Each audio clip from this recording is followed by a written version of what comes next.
Donna, hey, hey, goodbye is the name of the song. That is Steam, and that is Wally's Record from Home, right here, 105.7 WROR.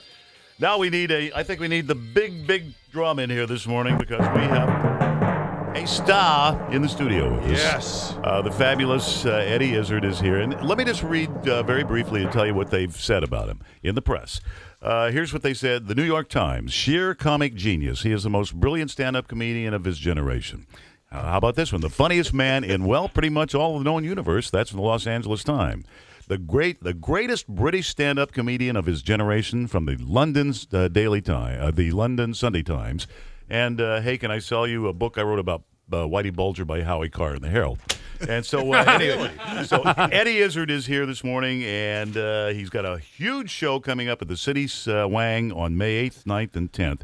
And you should buy your tickets now because it will sell out. Welcome to the show, Eddie. It's really great to have you. Thank you very much. It's great to have the criticisms like that, critics' reviews like that. It's kind of amazing. I can't quite believe them. I feel someone must have got drunk one night and said, "I'm going to write something amazing about this guy."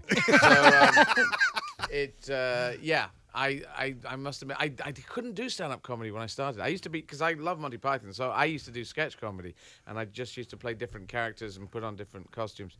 And then I got into stand-up because sketch comedy was dying in Britain, and now I just do, I think, almost Monty Python as stand-up. You know, this is probably why you speak with that accent. You must be from Britain.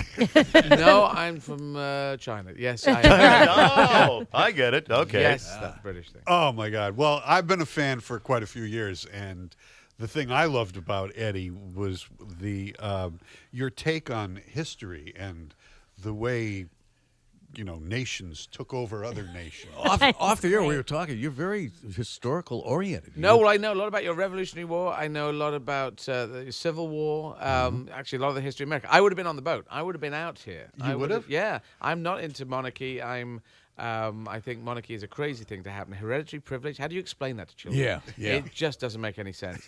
And some people. We call that welfare in the United States, actually. Yes. Well, we seem to be putting a lot into their welfare, and so yeah, I'm not into monarchy, but I can work with I judge people on what they do in their life, not how they're born. What they that inherited. doesn't make any sense. So you would have been on our side. If I was here and it was a Revolutionary War breaking out, I would have been on the American side. Eddie, how do you explain why we don't sound like you? Well, you see, there's an idea, there's a theory that Americans sound like your accent is closer to the West Country accent. A lot of people left from the west of Britain, and the Irish accent that came out of Ireland. Yeah. And Irish people hit their R's. So we don't do R's. We have this mother, brother, sister, father. Yeah. There's no R that sounds like a long A. And yet you have a touch of it there. Sorry? Over here it's mother, father. Yeah, well, that's a completely different story. Mother, father, I said. Yeah, so in the Boston accent, you have no R's either. Oh, yeah, my mother and father. Right. But I think something of the stronger American accent with this kind of sound is there's a West Country accent, which is much more like this. That would be West Country, and going from there into an American accent is not too far from. They're closer than the very posh English accent. And you can do an American accent. Yeah, I was going to say. Yeah, let's hear you talk American. If I was doing the entire show, if I was here, this is when I was doing the Riches. This is the kind of sound that I had, and I was doing this. But I can also do a Scottish accent. I just played Sir Robert Watson Watt, who's the inventor of radar. So in the Second World War, he invented the radar that helped the RAF stop the U-boats. It's a tough accent to do, too. Well, the Scottish, it's quite tricky to get the hang of it. But there's more. I've noticed on your television, there's more British accents, Scottish. There's that guy who's doing Seed Your Lawn. He's got a very strong Scottish accent. Oh, that guy, yes. The Seed Your Lawn. Yeah. The Scotch guy.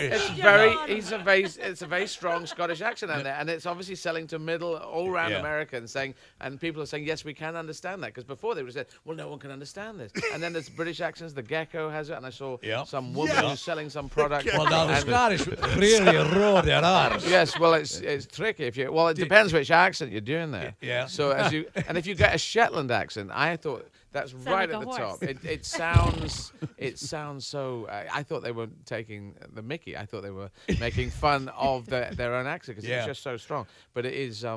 it's there's a lot of different accents all over the across the UK. Well, Eddie, where did you grow up? You know, Well, I was born in Yemen, so there's Yemen. Yemen. I knew it. In Yemen. I got a Yemen I knew. accent, I baby. thought I picked up a Yemen accent immediately. Didn't you, Hank? Well, you see, I do gigs in different languages. I'm already doing gigs. I've done force majeure in French, in German. What? Just started doing it in Spanish. Wait a minute. Okay, are you fluent in French? Oui, je peux parler français assez bien pour faire tous les spectacles en français. You don't need to show off. Yeah, I've lost everyone now. Okay, haven't now I? are you- I could just make up noises. couldn't Okay, I? I what could about just go, German? Bing, bang, bing, bong, Are bong. you fluent in German? Sorry? Ja, ich kann manchmal auf Deutsch machen, auch. Aber das ist ein bisschen mehr schwierig. The K sound is Okay, so can you say some like really dirty stuff to us, and we record it in German and French, and then we can use it, and nobody will know the difference. What do you think about that? Well, no, if you say Scheisse, then that's quite easy. You can work out what that means. I think they have an idea. But no one cares if you swear in a second language. If you say... Well, like the German word for bra is what? Holzen from floppen? Isn't that what I heard as well? Holzen from No, floppen. is that Sid Caesar line? Is that where you got that? Okay, hang on just a second. Let me grab an update on this commute this morning. Hank, what's going on out there? There's a long backup in the queue in 95 north of Norwood, right around Route 1. You don't say. Now, how do you say traffic really sucks in proper British speak? Traffic really sucks. Thank you very much.